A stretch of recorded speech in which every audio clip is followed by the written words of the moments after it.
Hai teman-teman, Assalamualaikum warahmatullahi wabarakatuh. Perkenalkan, nama saya Nurul Amalia dari Prodi Pendidikan Sejarah, Fakultas Keguruan dan Ilmu Pendidikan Universitas Riau.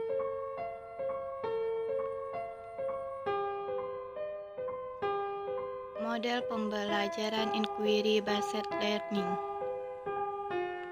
Video animasi model pembelajaran ini ditunjukkan untuk memenuhi tugas mata kuliah yaitu Strategi Pembelajaran dengan dosen pengampu Dr. Ahmad M. Hum.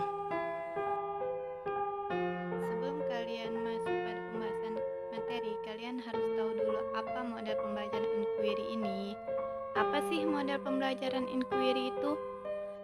Nah, model pembelajaran inquiry adalah model pembelajaran yang mempersiapkan siswa pada situasi untuk melakukan eksperimen sendiri, sehingga dapat berpikir secara kritis untuk mencari dan menemukan jawaban dari suatu masalah yang dipertanyakan.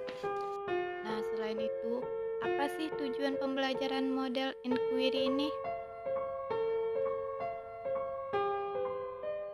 Nah, tujuan utama pembelajaran model inquiry ini adalah menolong siswa untuk mengembangkan disiplin intelektual dan keterampilan berpikir dengan memberikan pertanyaan-pertanyaan dan mendapatkan jawaban atas dasar ingin tahu mereka sendiri.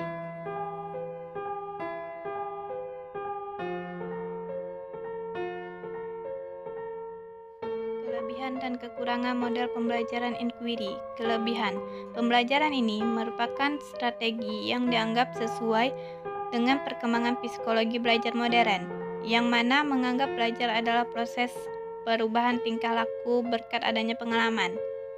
Pembelajaran ini juga merupakan pembelajaran yang menekankan kepada aspek kognitif, afektif, dan psikomotorik, sehingga melalui pembelajaran ini dianggap jauh lebih bermakna.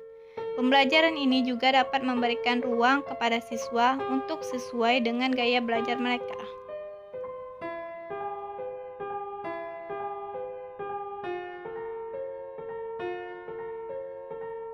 Kekurangan 1. Sulitnya mengontrol kegiatan dan keberhasilan siswa.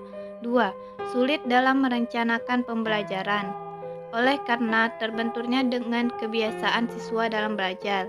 3. Kadang-kadang dalam mengimplikasikannya, guru memerlukan waktu yang panjang sehingga sering sulit menyesuaikannya dengan waktu yang telah ditentukan. Langkah-langkah dalam model pembelajaran inquiry. Yang pertama, orientasi masalah. Yang kedua, merumuskan pertanyaan. Yang ketiga, mengajukan hipotesis. Yang keempat, mengumpulkan informasi. Yang kelima, menguji hipotesis. Terus yang terakhir yaitu menyimpulkan.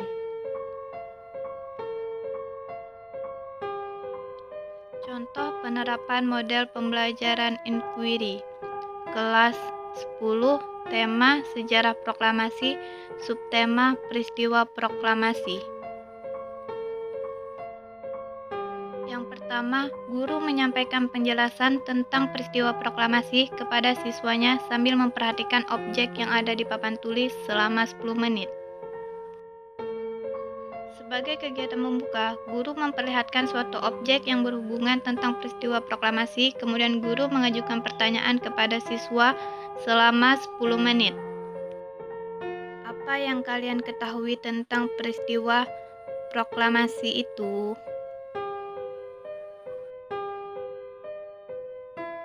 Jawaban guru tentang peristiwa proklamasi.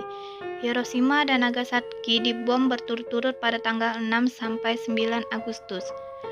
12 Agustus 1945, pihak Indonesia dan Jepang bertemu di Dalat, Vietnam. Jepang menyarankan Indonesia menyatakan kemerdekaan pada tanggal 24 Agustus 1945. Jepang menyerah tanpa syarat pada sekutu pada 14 Agustus 1945. Golongan muda menculik Soekarno dibawa ke Bangladesh. 17 Agustus dini hari, Insinyur Soekarno didampingi Hatta disaksikan banyak tokoh bangsa membacakan teks proklamasi. 18 Agustus diadakannya sidang PPKI mengesahkan Pancasila, Undang-Undang Dasar 1945 dan memilih presiden dan wakil presiden.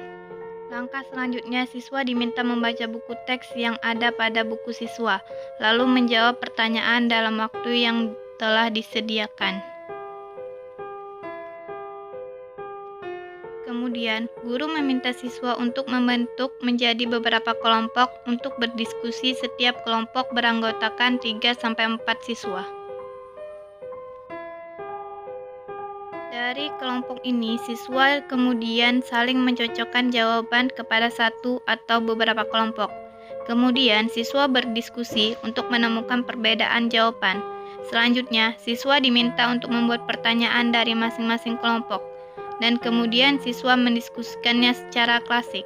Pada langkah akhir model pembelajaran ini, siswa kemudian akan dapat membuat kesimpulan mereka masing-masing tentang hasil diskusi yang telah dilakukan maupun yang telah diselesaikan.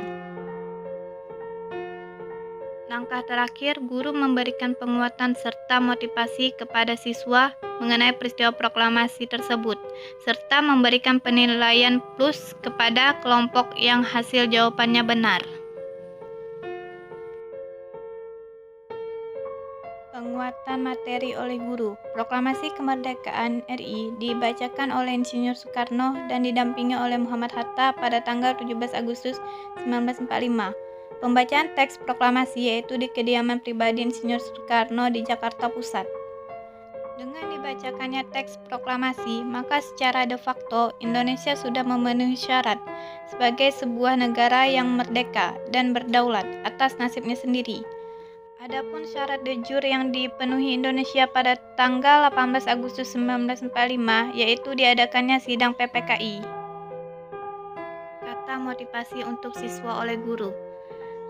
Yang pertama, ingatlah kemerdekaan hanya dapat dimiliki oleh bangsa yang jiwanya berkoar-koar dengan tekad merdeka atau mati. Yang kedua, kemerdekaan nasional itu bukan pencapaian akhir, kan tetapi rakyat bebas berkaryalah pencapaian puncaknya.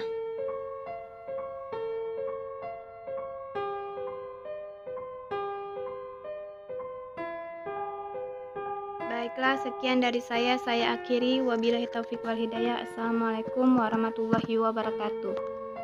Bye teman-teman, sampai jumpa lagi.